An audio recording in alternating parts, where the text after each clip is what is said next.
Hare Krishna. Welcome this morning.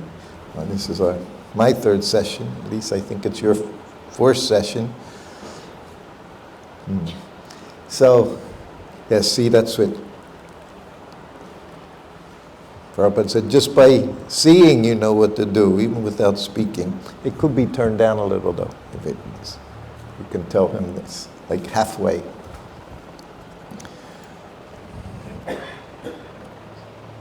So who remembers where we stopped yesterday?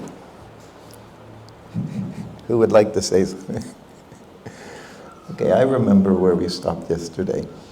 I was telling you about my time in Srila Prabhupada's garden for a week when I went to Los Angeles to receive Brahmin initiation. So I was thinking I was almost done with that period, but there was one very important story that happened there in Srila Prabhupada's garden. And the garden was, well, if you've seen Prabhupada's garden in Vrindavan, it was about that size, and it had a privacy wall around, about 2 meters high wall, and very beautiful plants. There was even banana tree growing there in Los Angeles. Never gave bananas, but it was warm enough that banana tree could grow. But also Prabhupada said it was his favorite place. He said it was his favorite place in the world.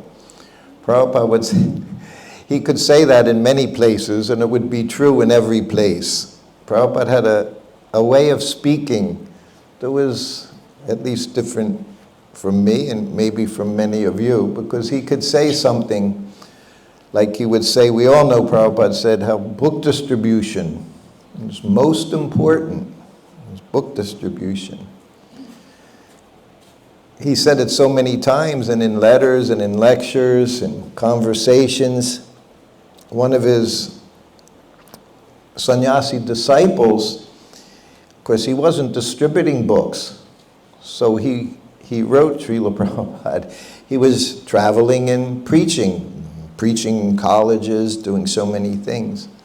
So he wrote Prabhupada, should I stop what I'm doing and distribute books? Because you say it's most important. Prabhupada said, yes, it's most important. He said, but also college preaching is most important. Worshipping the deity is most important.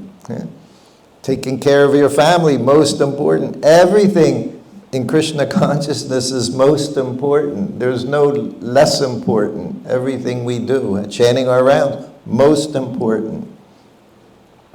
As Prabhupada traveled, and the devotees in some places, they would say, Prabhupada said our deities, most beautiful deities. And say, yes, but in other temples, they're most beautiful. Didn't mean somewhere else things were less beautiful. Prabhupada looked and he saw Krishna's most beautiful. So everywhere he went, he would say most beautiful. So, as I said, in Los Angeles, Newark at this time, and I'm trying to go chronologically, which for me is very, very difficult. Even my book, What is the Difficulty? I didn't write it in a chronological way. It appears chronologically because editors decided they would do that. But just like I speak, I also wrote the book. I had a list of stories, and that was all by the mercy of Satsvarup Maharaj. After Prabhupada left, and it was just a year later, he came to Hawaii, where I was. At that time I had been temple president, and he interviewed me for 3 days about my time with Srila Prabhupada.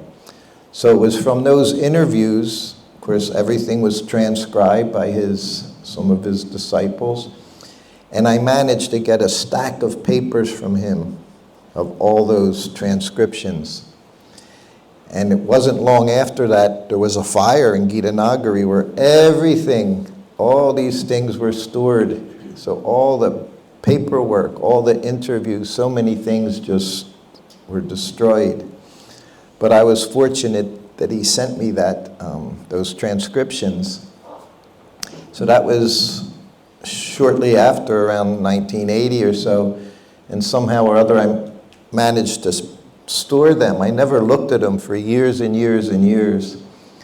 And then, of course, then I was on my own with my family. I was no longer living at a temple, and I had a business, and as time went by, I became like a raisin, dried up, like a dried up grape. I became like a raisin, just doing business, taking care of family. And somehow or other, it was through the internet. I got online back then in the early 90s.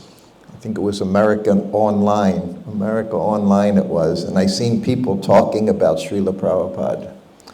But the things, there was just arguments about the society and Ritviks and Narayan Maharaj and this and that. And I thought, oh, because it said Prabhupada Katha. I thought, wonderful, that's what I need. But when I went on, it was not what I expected. So I started putting things in there. And I did it very simply. It was literally, first was one sentence from letters that I had written back in 1972 when I became Prabhupada's servant. And I would send letters to Kaladri. Today Prabhupada did this, and Prabhupada said this, and Prabhupada did this. And just from those letters I would put a few sentences. And just that beginning, again, just that little taste, it grew. And it turned into a book because it expanded. And I went through all the notes, and I would just put a reference for different stories, just a few words, sometimes one word, sometimes a sentence for each of these particular pastimes, each of these particular stories. And I wrote them all down.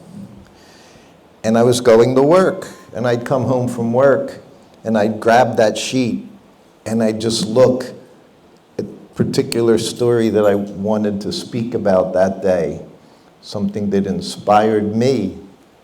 And that's how the book gradually came about. So, in Los Angeles, as I said, every afternoon in Prabhupada's garden, very pretty garden. Now this garden was funded by the parents of one brahmachari living in the temple. And those parents came one day. And of course the brahmachari is also there, with a few other brahmacharis, myself, and Kirtanananda Maharaj was there. Prabhupada was there, so of course Prabhupada was always very, very kind and very thoughtful. And he was introduced to the father and mother of this boy, and they said, you know, they have helped to get this garden done. You know, Prabhupada thanked them. And then Prabhupada said, of course, he looked at the mother, said, you have a very nice son. Of course, the mother knows that her son, no matter what he is, he's my son, he's nice. Even he's a criminal. He's my son, he's nice, nice boy. And she said, yes. And then she said, yeah, he's very nice. He said, in this process he's in, very nice, everything's very nice. He said, but he was in the university studying.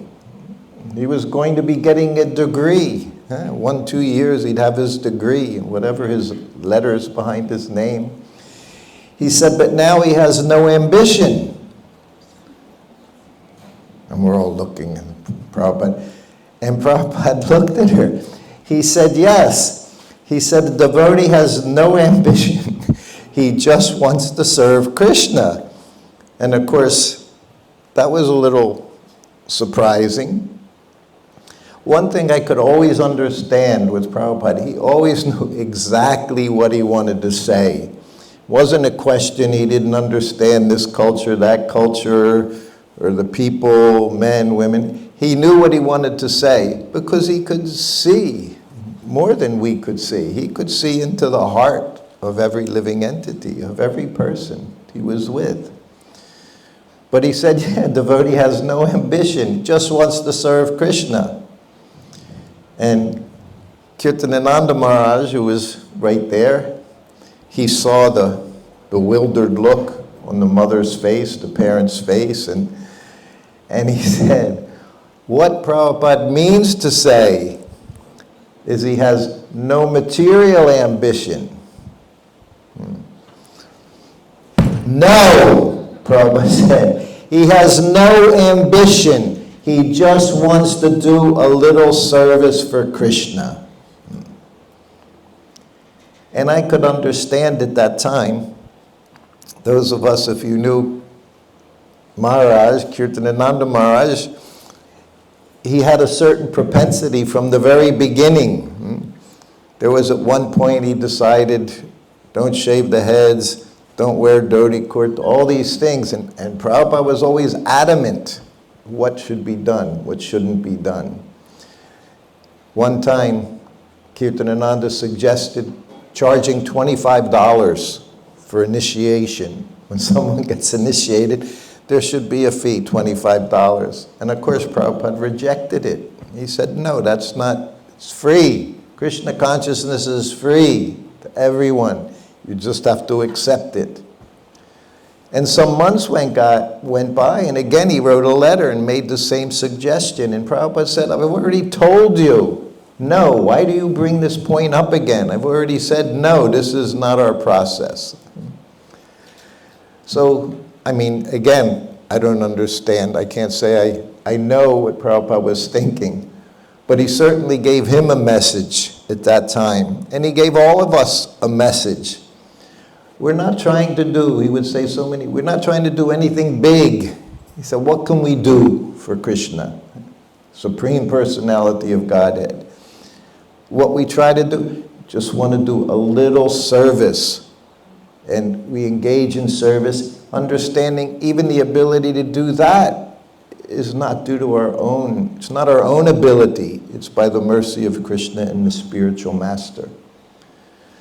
So I told you yesterday about the servant missing class because he said he was cutting fruit. Of course, Prabhupada understood other things were going on. Prabhupada always knew. And as we go on each day with me as his servant, he always knew what was in this head of mine. On the simplest level, but also on a very profound level. Prabhupada knew his disciples. And said that's the position of Guru, is that spark, he turns it into a flame in devotional service. So one engages in the process. And he knows how to keep that flame going, how to increase that flame. And if you know fires, if you ever had a fireplace, you may know they have that, what's it called, bellows? Is that it, bellows? So when you have that little, you have to give it air. But you have to give it just enough air. If you try to do too much, you'll blow the flame out. And if you don't give it enough, it will also go out. So that expert, spiritual master, he should be expert. Prabhupada says, spiritual master, he knows Krishna.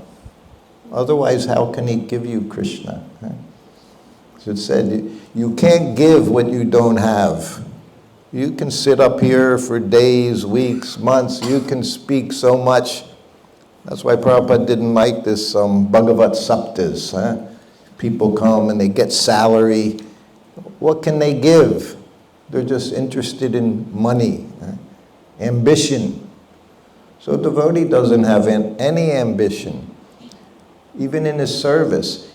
He doesn't want anything in return. If you want something in return, not pure devotional service.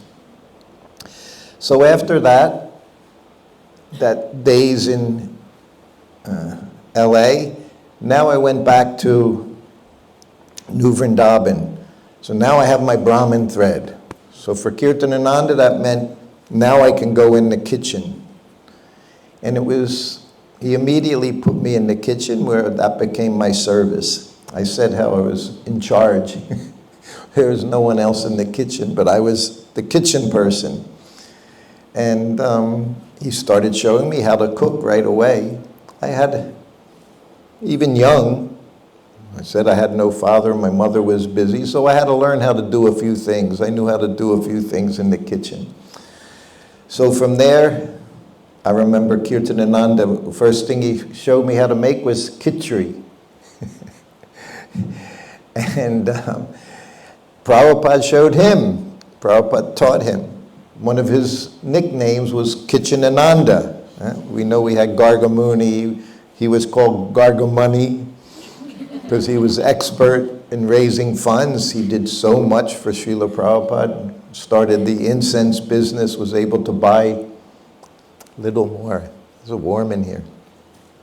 Was able to buy the Los Angeles temple back in 1970. So he was showing me how to cook. Now that was May. Khichdi was simple. I said, and we had a shelf, different spices on it, and herbs. We say herbs. The British say herbs. Different spices. So I said, what spices should I put? He said, put a little of whatever's up there. So, and that's how I learned from Kirtanananda. And I would later find out from Prabhupada, he had the same method. It wasn't science. It was as much an art as it was in science. You just had to know what to do. And you'll see that. A person that's a good cook, they have an art, you know. Even you have recipes. People have recipes. They can't even follow the recipe. They'll somehow make some mistakes. So anyway, then I was in the kitchen. And as we know, then Prabhupada came in August. So it was May, June, July. 4 months I was in the kitchen cooking when Prabhupada came to New Vrindavan. And then, of course, I was cooking for all of the devotees, offering to Radha Vrindavan Chandra. And as I said, when Prabhupada came, for me, it wasn't happy, because I thought, again, I would be like sitting in the garden with him, just hearing from him, watching him, looking at him, going to classes, going on the morning walk. But now I'm in New Vrindavan and I have my service. So there was no morning walk, no sitting in gardens, none of this, no attending classes. But somehow or other, everything worked out. I said to sometimes when devotees ask how I became Prabhupada's servant, and for Kirtanananda there were two prospects. There was me and Kuladri. But Kuladri was much better management material than I was. So the night before, Prabhupada told me. But I think there was one other factor involved. I don't know if I told you, when I first went to the temple in Philadelphia, after meeting the devotees, I started going to the temple, and they would have class, Bhagavad Gita class, and then prasadam. And one of the first things they had that night, I remember, it was upma. I couldn't understand upma at all. From my background, it was this mushy grain, mushy vegetable, salty, and so I didn't care. And there was sweet rice. I didn't like sweet rice. I thought it was way too sweet. How can they eat something so sweet, you know? And then they had yogurt, which you had to make yogurt. You couldn't buy yogurt in the store. And we still shouldn't buy yogurt in the store. Prabhupada said, we make everything for the Lord. We don't purchase prepared foods. So yogurt was sour, and it's like sour milk. So that was an adjustment for me. But by the time Prabhupada came, within 2 months after being in the temple, one of my duties was to clean up the prasadam room, which was also the temple room, after everyone was done. And the devotees would take prasadam, about 8 or 10 devotees, and of course sometimes there would be leftovers on the plates. I would eat everyone's leftovers And it wasn't because I was thinking I was advanced and I just, all of a sudden, prasadam became the most important thing in my life. Because that was our only sense gratification. If there was any sense gratification, it was your tongue. It was prasadam, so it was purifying. But for me, if there were chapatis there, I'd eat them. If there was dal in the cup, I'd drink it. If there was rice, I was eating it, because that's all we had every day. So that's what I say. I think maybe that helped me also become Prabhupada's servant, that I was taking the remnants of all these very wonderful devotees in the temple. So I told you about the sweet rice when Prabhupada was in Russia. Everyone remembers about the sweet rice? Time, place, and circumstance. The sweet rice was put into the lota. So when I go into the room, 5 o'clock in the morning, and it's dark, Prabhupada has his desk lamp on, he would do his translating, Srimad Bhagavatam translating. And I was introduced, I told you, and then Prabhupada reached under and he grabbed his lota. So I finally got to see the lota. This lota was famous. It held the sweet rice in Russia, even though it's from Prabhupada's spittoon. It was used to spit in, and it was used in the bathroom. And I got to see the lota. And Prabhupada grabbed his lota. He stood up. He said, "Follow me." And I followed him. He went out the door. He went a few steps. He said, "Wait here." I had no idea what to do. I didn't know anything. He said, "Wait here." I stopped. And then he went off behind bushes or trees. He came back after a few minutes, and he handed me the lota. And he said, "Now wash it with soil and water, the dirt and water." He said, "And put it back under the desk." So that was my very first service. Imagine the first two things: follow me and wash his lota. So I could understand what it meant to be personal servant and to be servant of the spiritual master. That's what it means. Whatever he asks you do. You wash his clothes, you wash his lota, you stand still. Whatever he says, that's what you do. And that's what I did.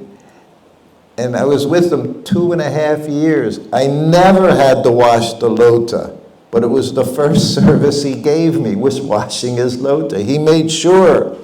And he knew. I knew what the lota was. This lota was famous. Traveled around the world with Srila Prabhupada for years, this lota, this personal lota. So it's the first thing. But I would quickly find out wherever we went, whenever Prabhupada went on the morning walk, the ladies were cleaning his room. All the men were on the morning walk, and the ladies were cleaning, polishing the floor, putting in the vases, changing his sheets, changing his towels in the bathroom. Everything would be done spotlessly. But he made me wash the lota that first day. That's what I remember. That was my service, was to clean the lota after he used the bathroom. So the first place, we left New Vrindavan, and I told you, see, like now you have this Prabhupada Acharya series, 10 different lessons to understand who Srila Prabhupada is, the founder Acharya, who Guru is, what Prabhupada did to establish this society. I'll tell you one story I don't think's in the Acharya series. Chippiwada. I'll put this in here because this is where Prabhupada stayed in Delhi when he was publishing his books. We went there a few months ago with Radhanath Maharaj, and I had never been there. I had heard about it, and of course, Gopal Krishna Maharaj, he also managed to purchase this place. And it's a temple there. There are deities there, over 100 years old, these deities that are there. Just some man, a wealthy man at that time, he purchased the property, and he put the deities in there for his wife. Very beautiful deities, very special. And the Krishna deity, he's black. And he's made out of the stone that they used to test gold. You know, back in the day, now they stick it in a machine, it'll tell you it's 19.5 carat gold or whatever.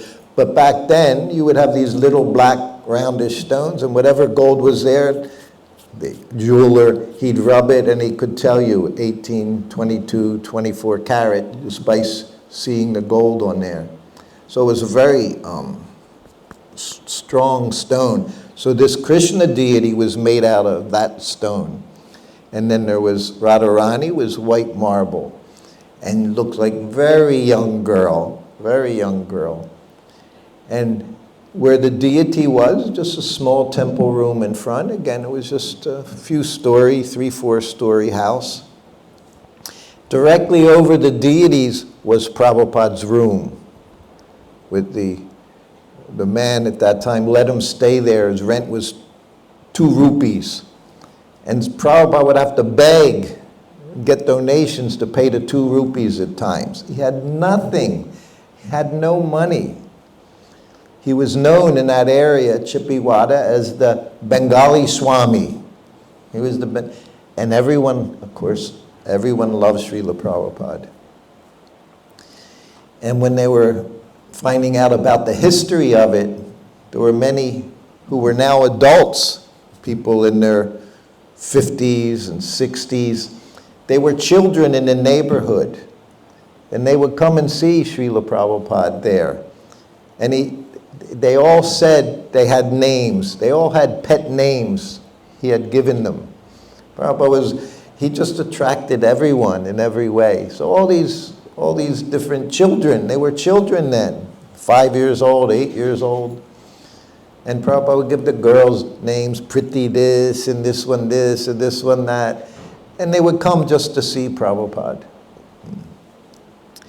At one point, he stayed there for 6 months in this Chippiwada area, which that was the book publishing area. Whatever you needed done, it could be done in that. The binders were there, the printers were there. And Prabhupada himself, he would have to carry.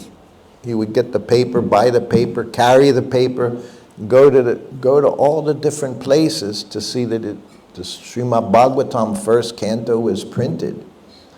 So to have this now as an ISKCON center, very, very wonderful. If you have the opportunity, you can go there. But up in Prabhupada's room, his seat was here. It's just cushion on the floor. It had the same thing, little table, little desk. And just to the left was stamba, is that what it's called? Because the deity was right there below. So there was marble pillar, dome. Yeah, marble dome was there. Because you never walk over wherever the deity is. So that was literally right next to Srila Prabhupada. Radha Krishna was right next to Prabhupada as he sat there and did everything. So we were very happy to be there. And then they showed us different things. Prabhupada had signed, and he put his home address, Radha Damodar Temple, and then he put his business address, Chippiwada was that place. So very wonderful. Another tirtha of Srila Prabhupada. And we looked, well, I'll tell it now because it kind of fits in. And we're just sitting there, Radhanath Maharaj and myself, and he's reading. There's the sheets about his activities there. And then there was a picture of Prabhupada's passport. And I was reading it. And it had Prabhupada's name, everything, and then it had his height, and we didn't put anything there, which was good, because that would have kind of put him at a certain place, but there was no height. How can you measure Prabhupada's height? Impossible. So even his height wasn't on the passport. But then it said, any visible marks. And it said, scar on his forehead. And I read that, and I said, wow, Prabhupada told me how he got that scar. Anyone know how he got that scar?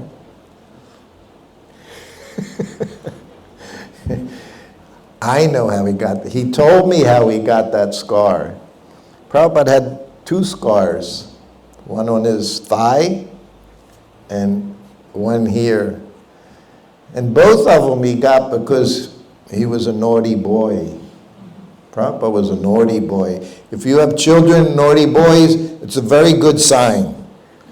Prabhupada said a naughty boy, he'll break the mridanga to see what's inside making the noise. That's intelligent boy. He's, what's in there? Break it. Nope, there's nothing in there. But he says intelligent. But we know Prabhupada, he was determined, naughty boy. So I'll tell you that one scar. He told me that it was years later when he was talking about his childhood, when he was young. So this time, I'll just tell this one childhood pastime. He was about 5 years old. And we all know the story about the gun. You all know about the gun? No, good. Well, Prabhupada, his father would take, he was always with his father. Prabhupada's relationship with his father was just, and his mother, was wonderful. Loving parents. Prabhupada had very loving parents. His mother was strict. His father was lenient. His father was lenient with him. And so one day they're out and they're going past all the shops. And there was the little store, whether it was a cart, whatever it was, and there was the guns. Now in those days there's no plastic. Like now everything's plastic. But the little metal gun. So Prabhupada saw the gun. And he's telling me this as I'm massaging him one night in his bedroom. Nighttime was best time. It's just Prabhupada and you. No one dare goes into Prabhupada's room in the evening when he's taking massage. No one goes in. Only you're in there with him. The daytime could be busy. Secretary would go in, Sanskrit editor would go in. But nighttime, no, just Prabhupada in bed, and you're there massaging his legs, massaging his feet. So he said, my father took me and I saw the gun. So I said, I want the gun. His father bought him the gun right away, gave him the gun, and Prabhupada has the gun in his hand. Then he looks at his other hand. He said, I want a gun for this hand. And his father said, no. Imagine his father would never said no. But he said no. He said, you've got a gun. He said, I want a gun for both hands. And his father said no. You'll see this if it comes to terms. 3 times is always so many things with Prabhupada and myself. 3 times. It never gets past 3 times. Because the 3rd time is, that's it. Something has to happen there. Like with Lord Chaitanya, right? So, the 3rd time, Prabhupada said, I want a gun. This is a little boy, little Prabhupada, just like this big. And his father said, no.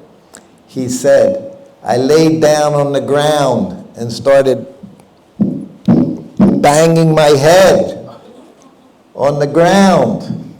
That scar is from that time, Prabhupada said. So yes, that was Prabhupada. So Matajis, if you have a son, don't be in anxiety. He can turn out very, very nicely as he grows up, even if he's rascals. A rascal is a young boy and wants whatever he wants. Prabhupada wanted whatever he wanted. He said, I remember seeing Mahatma Gandhi as a young man when he was very young. And at that time he was attracting big, big crowds. He said, I was up to their knees. He said, but he had these big crowds. And I thought, I want that. I want lots of followers. So from the very beginning, Prabhupada he already decided he was going to have lots of followers. And of course he had so many. All of us were all ganged up following. Millions of us will be millions following Srila Prabhupada. So the only lesson I had, I didn't have Acharya series, didn't have disciple course.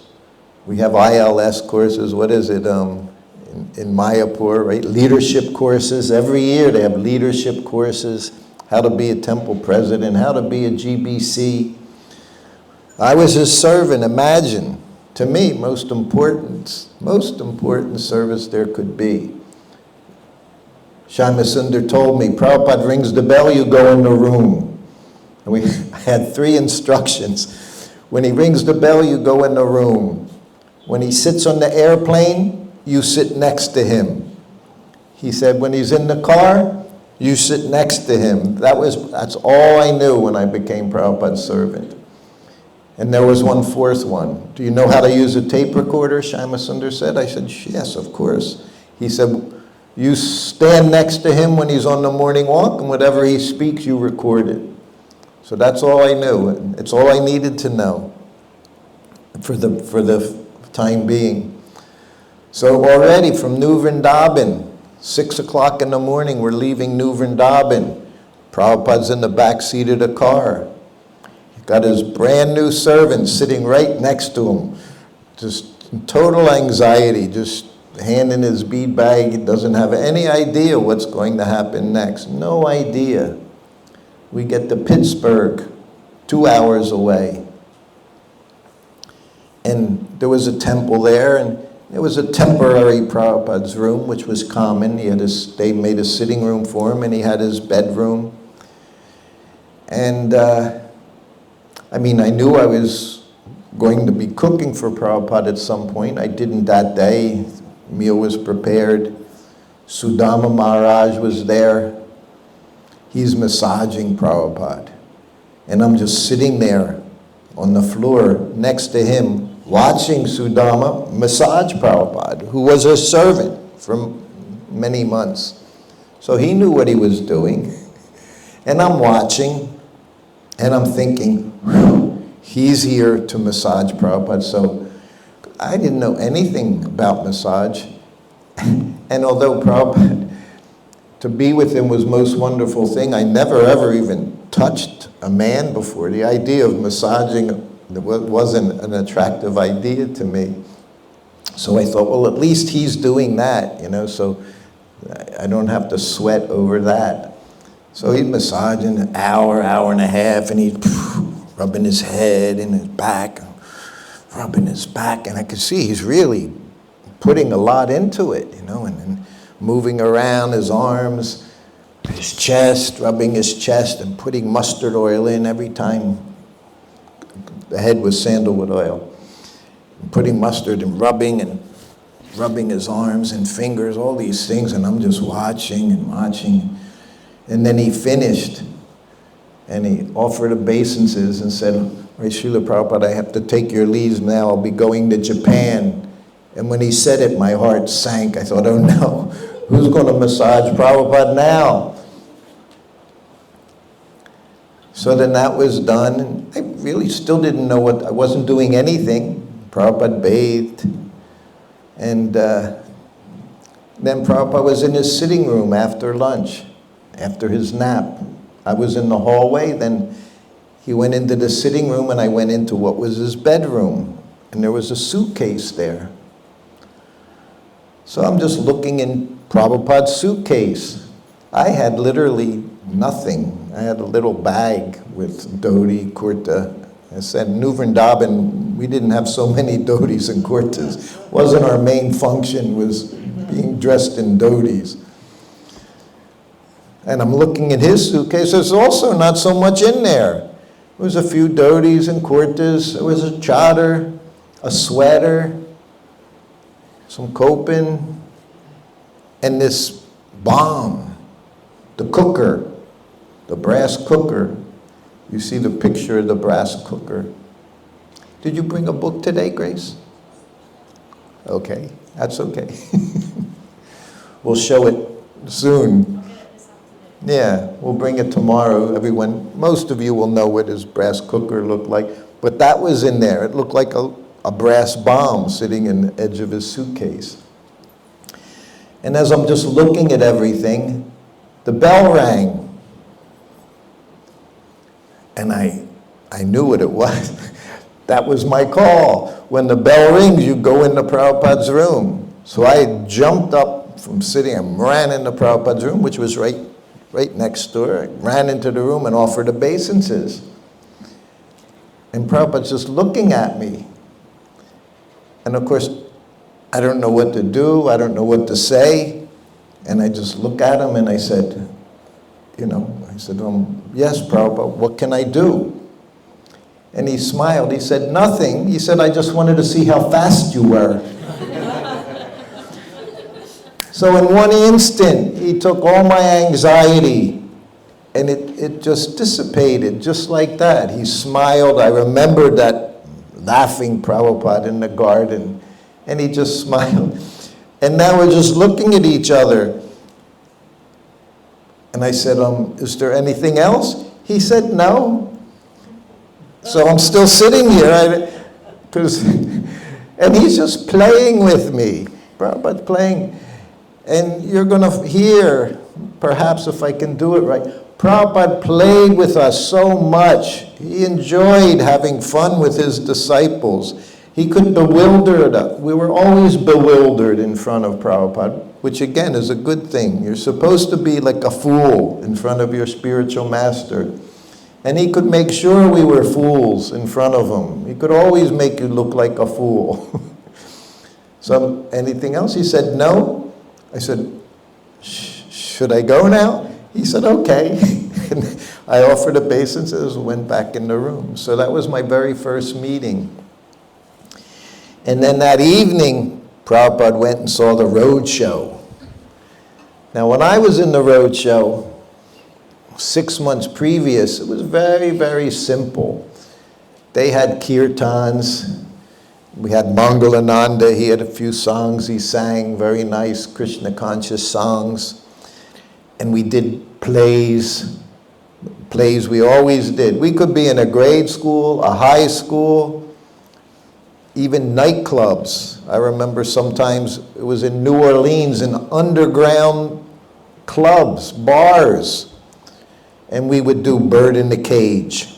You all know Bird in the Cage, right? Yes, Bird in the Cage.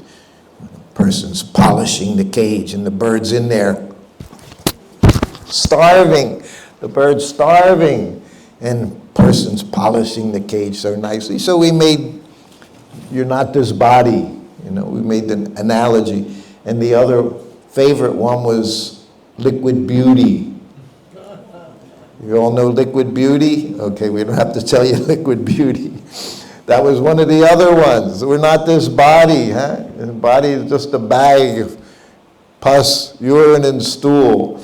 So we made very graphic descriptions for people. Hey, you're not this body, you're spirit, soul. Do something. You have to become Krishna conscious. But now, the roadshow had changed quite a bit. And there was different kind of dancing that was going on stage, men and women dancing together, and the whole thing had changed. And Prabhupada just sat there quietly. He didn't say anything, just sat there. And then there was intermission. And Prabhupada got up and started walking out. So I got up and I walked out with him. It was only intermission. It wasn't the end. It was halftime for the show. But Prabhupada had seen whatever he wanted to see. We got up and left. And we get back to the temple. So it's just the driver now. Everyone's at this performance, the roadshow performance, and no one's at the temple. We get to the temple, the front door of the temple, and the driver gets out. We get out, and we're standing at the front door, and the door is locked. And we're just standing there, and Prabhupada's quiet. So the driver, of course, devotee at the temple, he runs around, He finally finds a window or something. He went in around the back. He comes and unlocks the door, and Prabhupada goes up to his room. A few weeks later, Prabhupada wrote a letter. I should actually get the letter for you and read the letter. He sent it to Sudama Maharaj.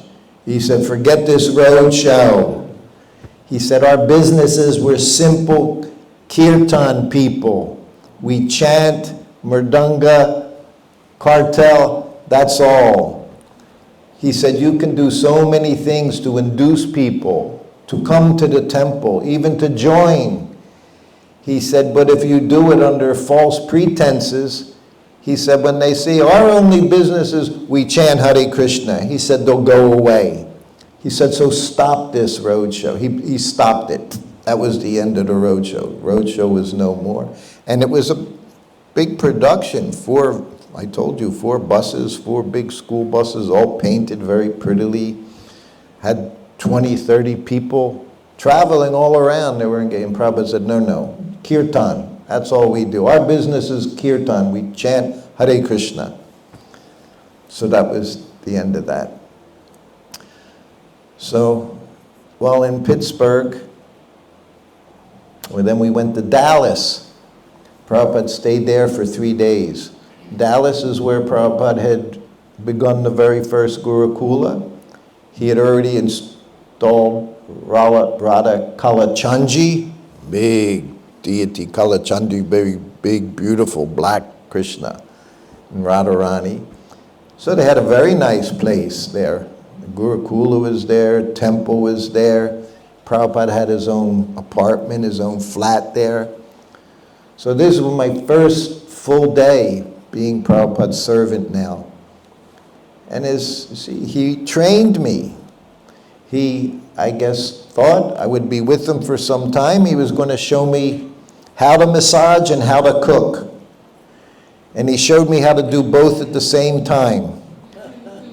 And that was a lesson that I was going to have to do that for the rest of the time I was with him. Cook and massage at the same time. Magic. It was magic. So every day for 3 days, I told you three times. 3 is a charm. 3 times is the charm. Every day for 3 days, we would go into the kitchen. I put a straw mat on the kitchen floor. Well, first he showed me how to set up the cooker. The cooker had 3 levels, and it had a rounded lid that when you turned it over, it was a wok, little wok, this big. But it was big enough to chance everything that was in the cooker. So the very first day,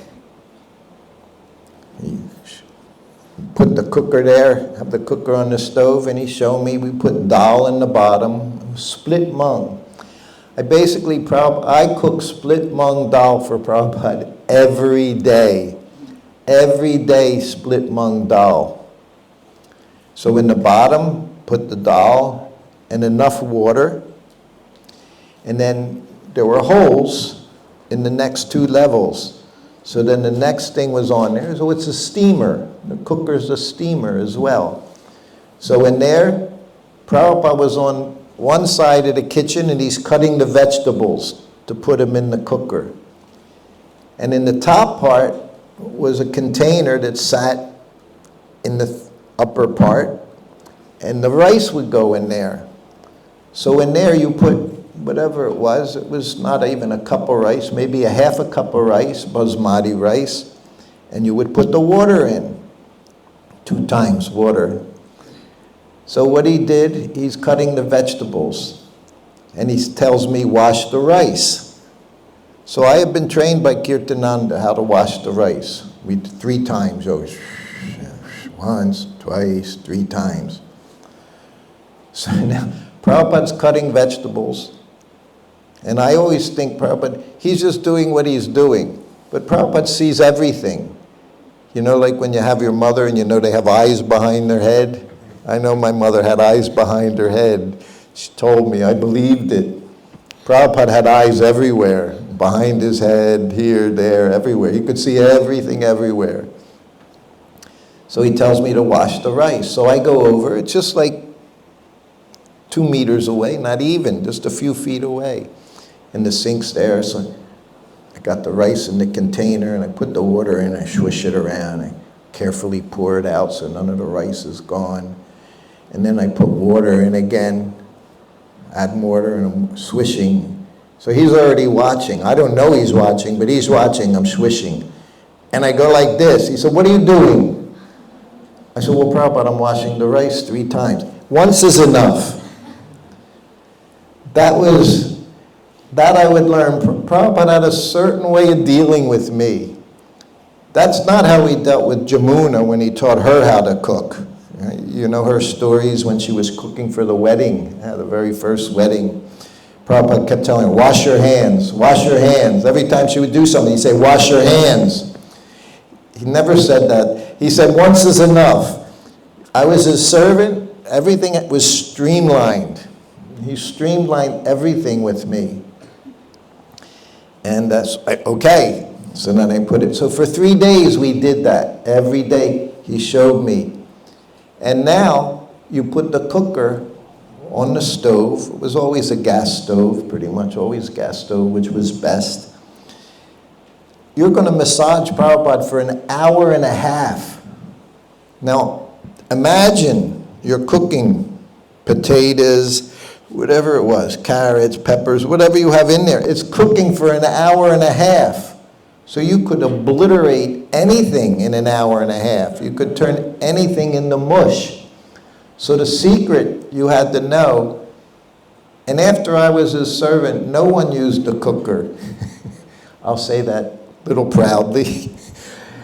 But he showed me, and I did that every day. So you had to adjust the flame so very low. So it wouldn't even bring it to a boil for probably 20 minutes, 30 minutes while you're massaging him. Now normally, you're massaging him in his room, and who knows where the kitchen is. Kitchen could be across the street. Kitchen could be in a different building, could be in the same building, but definitely a different room. So that's how you massaged and cooked at the same time. And I'll say, I was with Prabhupada 2.5 years. Of them, about 9 months or so was in India, where I generally didn't have to cook. All the ladies knew. There was Malati, there was Palika, there was Jamuna, there was Madeira. All the ladies Prabhupada trained up himself, so they all knew how to cook nicely.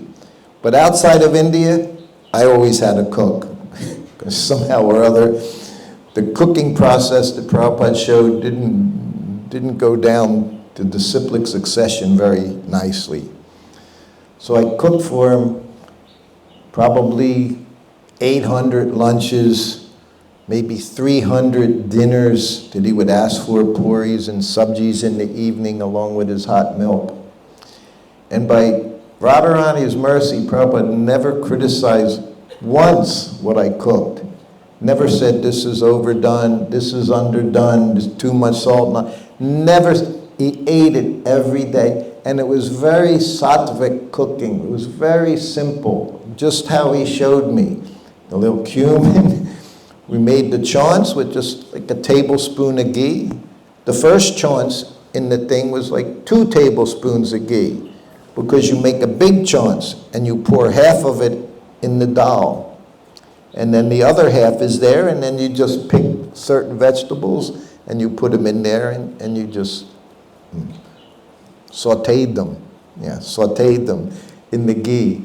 Then you'd make another chaunts and cook them more. But the chaunts were basically the same. And he never told me to change it. Cumin, coriander, asafoetida, turmeric, and a little chili. Not gobs of chili. Not that it was chili sabji. No. You'll see, you read Bhagavad Gita, mode of ignorance or passion. There's passion. Devotees in the mode of goodness. I can say that 1,000,000 times. No one ever hears it anymore. No one gets it. No one gets it. Bhagamuni said in the early days they had they called them sharks. the peppers, the chili peppers, it looked like sharks in the water, sharks in the dal. But when Prabhupada showed me, it was very, very simple. And again, as we move along over the coming days, you'll hear different things about people cooking certain things, including his sister. So Prabhupada seemed very content. And then, so while that's sitting on the stove, now I'm cross-legged next to Prabhupada, and I have to massage him. First time. So I took what I knew from watching Sudama one day, and I'm just, put the sandalwood oil, keep a cool head. Got to keep a cool head. So sandalwood oil in here, and I just like this. And you did it until he told you to move. You just kept massaging his head. And then, and that meant the next thing. Then it was his back.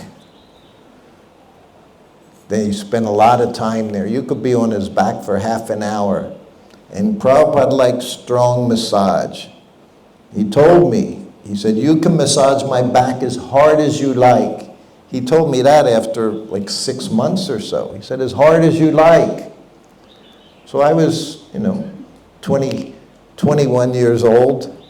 And I wasn't weak. I wasn't muscle bound. But I had strength. So I'm massaging and massaging. And he's just sitting there like I'm not doing anything. You can't move him. He had a little body. Didn't weigh a lot. Maybe he weighed like 60-something kgs, 100 and something pounds. And he's sitting on a straw mat. Sometimes his legs out, sometimes cross-legged. And I'm going harder and harder because I'm convinced he's going to say, okay, that's a good place. He never said it. So he defeated me, even in how hard I could massage him. He just accepted all of it very happily. Was it said this morning, Prabhupada said, 3 things keep me alive. He said to me, my massage, morning walk, and my Ayurvedic medicine. Someone asked me the other day, what did Prabhupada take any medicines? He didn't take any medicines. He took one medicine every other morning before the walk. It was called Yogendra Ras. You could look it up. It has, and it actually, if it's real, it has gold in it. It has like gold dust and pearl dust in it, among other ingredients. And it had a variety of uses, everything from tonic to urination problems, this, that, everything. It was good for so many things. But Prabhupada took that every other morning. And that was it. Never took headache pills. Sometimes you hear Prabhupada said, I have this big headache. He didn't take paracetamol. No, we didn't travel with medicine, had no medicine, only Yogendra Ras. And it was taken with black cardamom seed and a little honey. And in the morning, he had in his white bag was also mortar and pestle, a little black marble mortar and pestle. So you put a little half a teaspoon of honey in there and crack open a black cardamom. It's called black cardamom. It's a brown covering. And put a bunch of little black seeds in there. And then 2 balls from the Yogendra Ras and grind it all up. So before he went on, that would be on the table in the morning. So that was one of the duties that I learned that I did. At least it's what I did. He had a tilak set. His tilak set was a small lota about the size of a golf ball and had a little spoon in it. And then he had the cup. And he had a ball of tilak. The ball of tilak was also about the size of a golf ball. So the spoon would be there. So I would set everything up. After he prepared himself in the morning for the walk,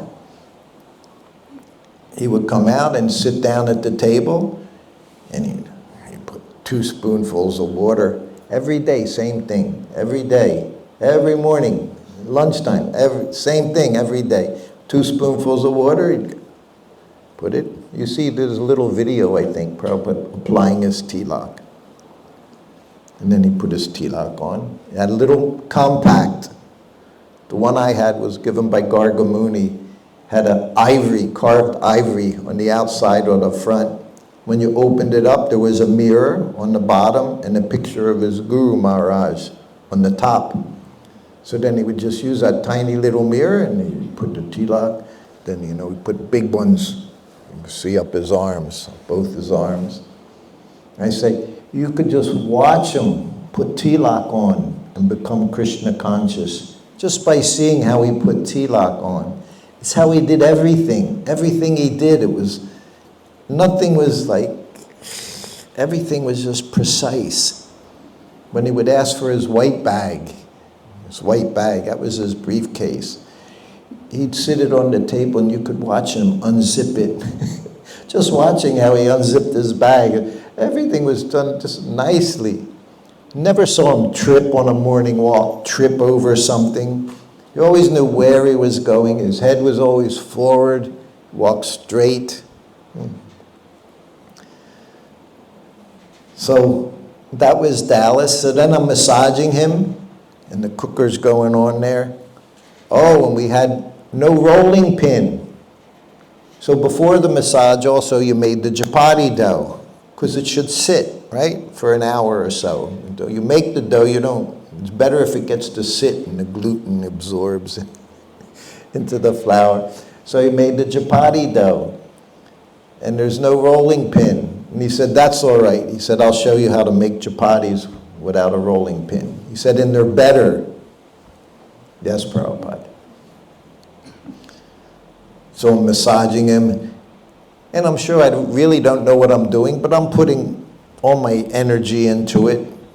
I'm doing his arms. He doesn't say anything, and I'm yanking his fingers, trying to make him crack. Then I'm massaging his legs, and I'm massaging and all of a sudden, there's this hand on my thigh. He goes like this, and Prabhupada starts massaging my leg. So I got massaged by Srila Prabhupada for a few seconds. So then I started doing like that. So then that was 3 days there. So then the first afternoon, Prabhupada takes lunch. Now he takes a nap after lunch. We all knew Prabhupada took a nap. So it's around 2 in the afternoon, the first day. My first full day as a servant in Dallas, and the bell rings. And again, Prabhupada just cushion on the floor, and the door was on the side. So I go in the door, and I offer obeisances right next to him. I didn't come out around in front of the table. I just came right there, and I offered obeisances. And he looks at me. He said, Sruta Kirti, your name's too long. He said, from now on, I'll call you Sruta. I said, yes, Prabhu. He didn't call me Sruta after that day, ever. The next 5 years, he never called me, he always called me Sruta Kirti. But he said he was going to call me Sruta. I said, yes, Prabhupada. That sounded more Italian, Sruta. Sruta. And then he looks at me. Now I'm from New Vrindavan, right? Work, work, work, work. That's all we knew. Chant, work, work. He looks at me. He said, do you take a nap after lunch? I thought he was questioning it. I was in Maya right away. I said, no, Prabhupada. We never, New Vrindavan, we heard all the time, you sleep more than 6 hours, you're in Maya. You sleep after 4 in the morning, you're in Maya. You take naps, you're in Maya. That's all we knew, Maya. Sleeping was Maya. So when he said it, I thought, he's asking if I'm napping. I said, the only time devotees took naps were a class, Bhagavatam class. So then we could nod. We gradually, we had all kinds, temple commanders had squirt bottles. They would just wait for someone to nod,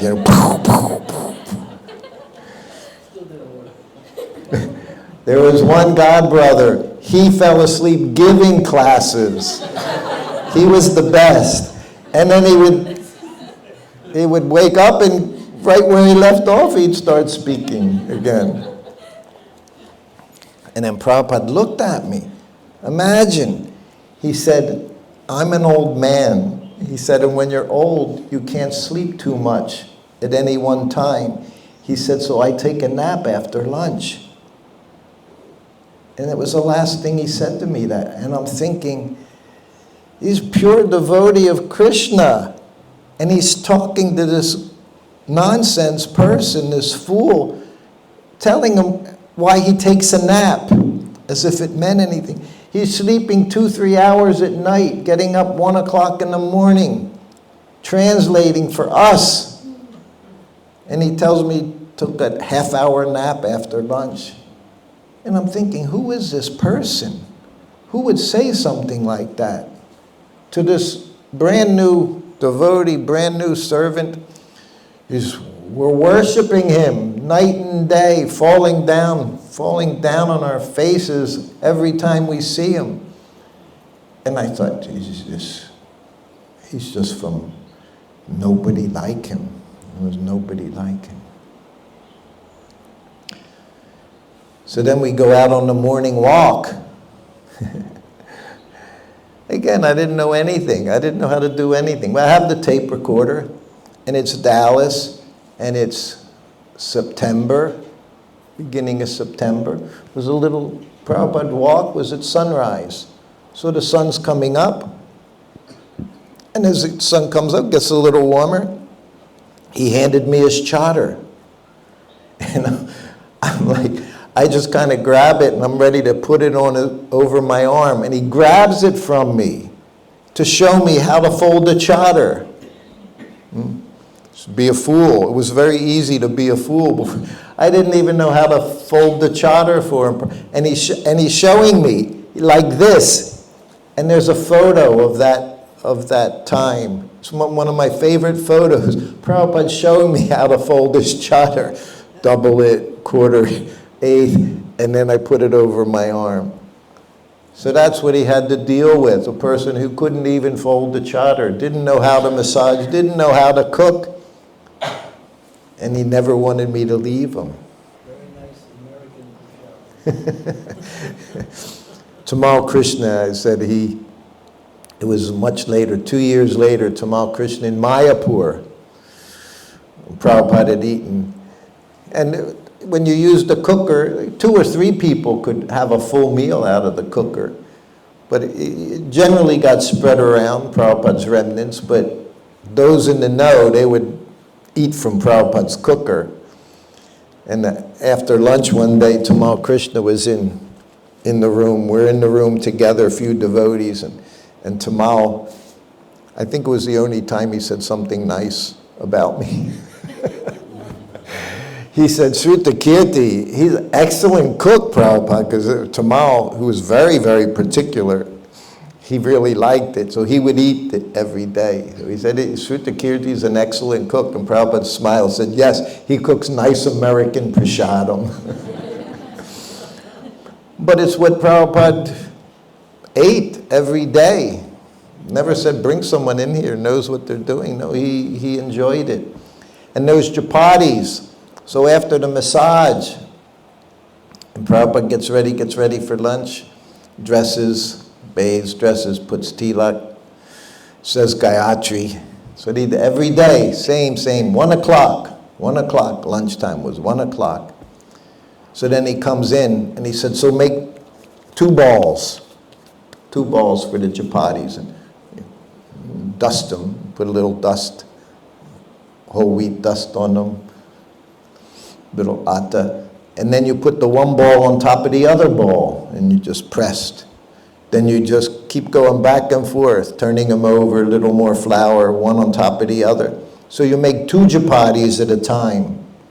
And they're better because you're not using a rolling pin. I learned that making pizza as well. You do it with your hands. As soon as you use a rolling pin, you spoil the flour. All the air comes out of it. So I first learned it from Prabhupada, just do it like that, the one on top of the other. So that's what I did, and they were wonderful. You don't need a rolling pin. You just make 2 at a time. And you press it in flour, and you can make them nice and thin and perfectly round. So Prabhupada showed me how to do that. So we got to the first 3 days. Personal servant today, we have 10 minutes or so left. Does anyone have any questions?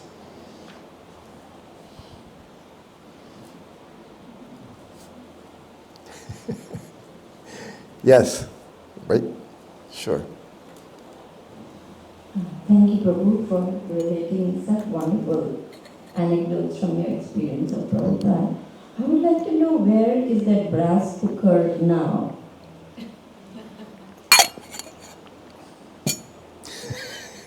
It's not with me. I'll tell you in this, I use that cooker more than anyone used that cooker. It's with Shruti Rupa. Shruti Rupa has it. Jamuna had it for years, which certainly, if anyone should have had the cooker, she had it in her place in Saranagati. And then after she left, I believe her friend, her devotee friend, Tina Tarane, gave it to Shruti Rupa. So she has it in her possession. There were a few different cookers I've heard, but from the time I was with Prabhupada right on until he left, that was the cooker. And it was the best because the other cooker had the handle on the lid, so that you couldn't use it as a wok at all. But this cooker was perfect. And you would have to, every time Prabhupada went to India, because it's brass cooker, you don't cook in brass. You put tomatoes, sour things in brass, it'll spoil everything. So it had to be tinned. They call it tinned. I don't know what it was tinned with, what tin meant. But whenever he went to India, and it was easy because wherever you were in those days, in the early 70s, you would have, in America we called them hawkers, I don't know, people walking through the streets telling you what they do. The knife sharpeners, the paper collectors, the junk collectors, the tinners.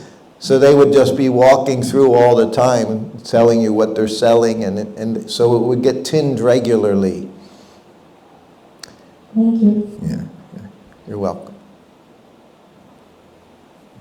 Thank you, Prabhu. Hare Wonderful memories you shared from Prabhupada's diary. Right. So my question was, what is the most frequent and most preferred meal by Srila Prabhupada? What was the most? Frequent and preferred meal by Srila Prabhupada. Frequent what? Frequent and the most preferred meal. Meal. Oh, it was easy. Rice, chapatis, dal, and whatever subjis were available, chances.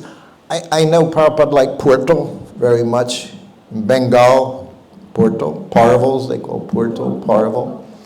And we know he liked shukta, but I never made shukta. So every day, as I said, and he would have different dals at times, but I cooked every day. Split mung dal, basmati rice, plain basmati rice, and I actually made a little adjustment to the cooker. It just had that one, the top piece with the rice was in. Well, I finally found a little, tiffin, 2-part tiffin that was small enough that fit in the top under the lid, and I put the dal in the bottom part of the tiffin and the rice in the top part with the water. And because it was split dal, it would literally steam and cook. And then the rice had the lid on it. So then one day when I figured out how to do that, because that's whatever I did, I always tried to fine-tune things. Whatever was going on in my life. When I had business, I wasn't creative, but I was good at fine-tuning things. So then one day, Prabhupada had his rice, which he ate at the end of the meal, at the end of that part of the meal. So first would be chapatis and the subjis, and chapatis with the dal. And then after he had however many chapatis he would eat, then he would have the rice. So now the rice was still inside the container, and he opened it up. He was very happy. that there was steaming hot rice in the tiffin part of the thing. So he appreciated that very much. And when I brought him his lunch, see, everything was from after massage. Now, the cooker's on the stove. I'm in a gamcha. Prabhupada's in a gamcha. So at the end of massage, he would put his hand out and put some mustard oil in his hand, and he would oil his gates. Every day, same thing. Right before bath, he would oil his gates with the mustard oil. And then he had a cute walk, like a little waddle, barefoot, and you would see his footprints going wherever he was going into the bathroom. He would go in there alone. And depending if it was necessary, like Vrindavan or Mayapur, I would have to have 2 buckets of warm water there. So all that was all prearranged before the massage. His clothes were laid out on the bed, his dhoti, his kurta. I buttoned 2 buttons on the kurta and his kopin. So he would come out in the gamcha, and then he'd stand by the bed and he would dress himself. And while he's doing that, I'm running back into the kitchen. I have to chaunce all the things. I have to put everything on the plate, and I have to make chapatis. But just 1 chapati. So I'd make 1 chapati, put it on the plate. And while I'm doing that, Prabhupada's dressing, putting tilak on, saying Gayatri. And when he's finished the Gayatri, you better have his prasadam. Devotees would ask me if I offered it. I'd say yes. I would cook it, put it on the plate, and offer it to him. There were no prayers. Who am I going to pray to? Prabhupada. He's already there. So there were no prayers. You just brought him his lunch. And he would start eating. And 1 chapati. So then I'd have to run back to the kitchen, which hopefully wasn't far away. And we usually made arrangements, because I cooked like in India. A bucket of water, a little gas stove, and that was what I had facility. So I'd run back, roll the next chapati, would puff up. Every chapati puffs up. If it doesn't puff up, useless, like a frisbee. And Prabhupada let people know. Somehow or other, I was really blessed. I know I was blessed to cook for him, because I was his cook. And everything went very nicely. So I'd make the next chapati and put it on a little plate, put a little ghee on the top. And all the chaunces were ghee. There's no oil. Ghee. Put a little ghee on the top, and I'd run into the room. I'd slide it on his plate, offer obeisances, and boom, he'd press it down, because he's just in time. Everything's just in time. It's like a clock. And I'd run back, make another chapati, puff up, a little ghee on the top, run back in, just put it on his plate, offer obeisances, run back out, make another, until he went. And that could be 4 chapatis, could be 5 chapatis, could be 6 chapatis. And these weren't, giant chapatis. They were proper chapatis. They were thin, nice chapatis. And he told me there's different, he said in Vrindavan, winter chapati. He said you could make curd and whey. You curdle milk, and then you put the flour in the curd and whey. He said, and that's very good chapati for winter. And then he showed me another chapati where you let the ball of dough sit in the water, all that gluten, and then you keep making the dough. So that was give it a little different consistency as well. It changed. The dough changes depending on what you do to it. So he gave me these different variations, which I would do at times. And yes, so sometimes during lunch you could offer obeisances 10 times, just in a half an hour. And he never said, that's enough. You did it enough for today. You don't have to do it anymore today. We'll start you tomorrow. No, you can never offer obeisances enough to the devotee, to your spiritual master. Every time you give a chapati, you offer an obeisance. Mm-hmm. Every time you... Every time, yeah, every time. with the chapatis, just once. It was an in and out thing, not in once and out once. No, just the once, each chapati once. Yeah. But I was, we live for this. Yes, we live for these days. Actually, the way you mentioned about the khichdi, that you just lower the flame while you put all the ingredients and put the khichdi to cook on a low flame. So I could The dal, yeah. Is dal or khichdi? No, dal. Every day was dal. Dal was on the bottom. Rice was on the top steaming. The dal was not even boiling. It was just simmering on the bottom for an hour and a half. The massage was an hour and a half. So the cooker was on the stove, and massage wasn't always an hour and a half. It might be an hour 20 minutes, might be an hour 45 minutes, depending on what else was going on in the room. He would answer letters during massage. He would dictate letters from the secretary. The Sanskrit editor would come in and give him questions about the Sanskrit, word-for-word translation. So massage was, but for me, it was just, I was basically filled with anxiety the whole time.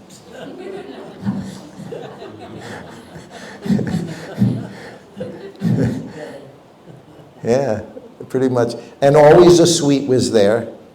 Well, many more stories about prasadam in the coming days, different things and all, yeah. Was there one other question? No, or we could, because we're all going to go take prasadam, because 1 o'clock, that's prasadam time. It's a good time. Vishaka Saki.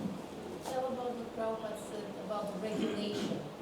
Regulation? Prasadam regulation.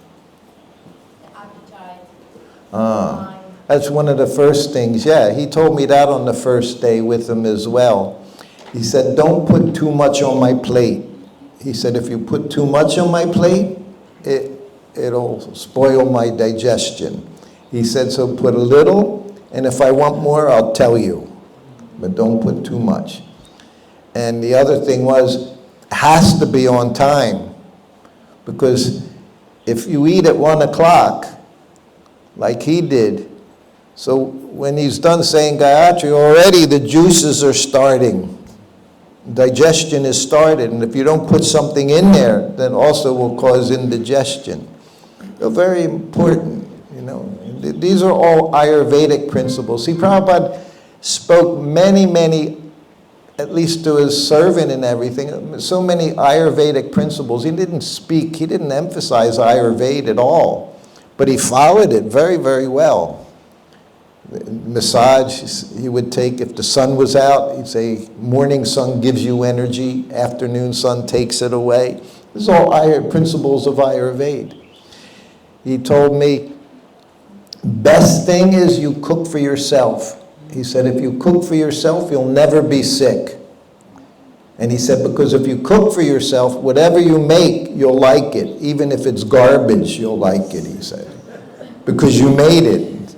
Everyone else might say, but you'll say, hey, I made it, it's good.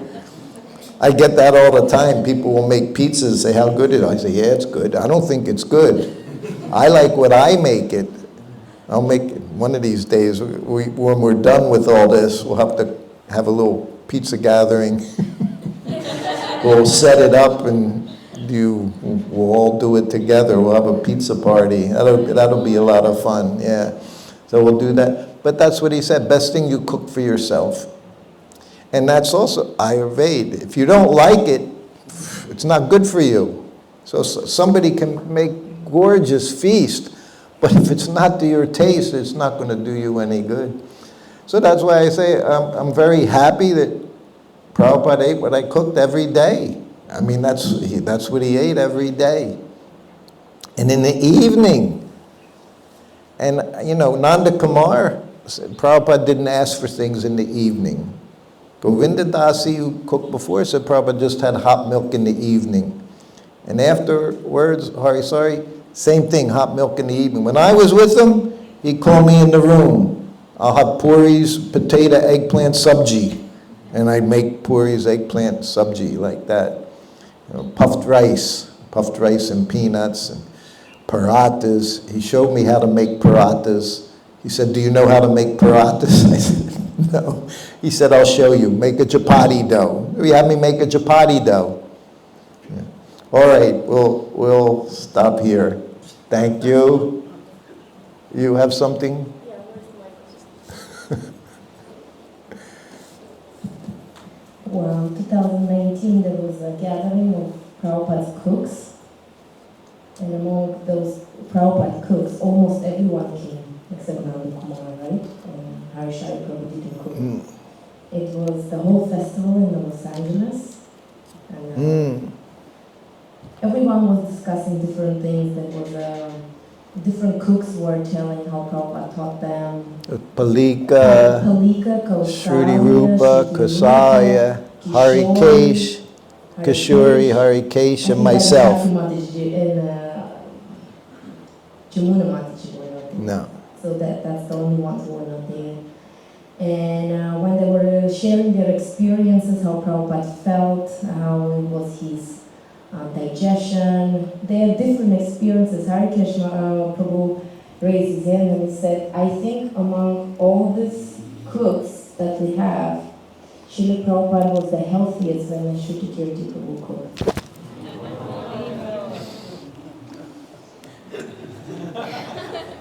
Not necessarily because of my cooking, but it was for his travel and everything.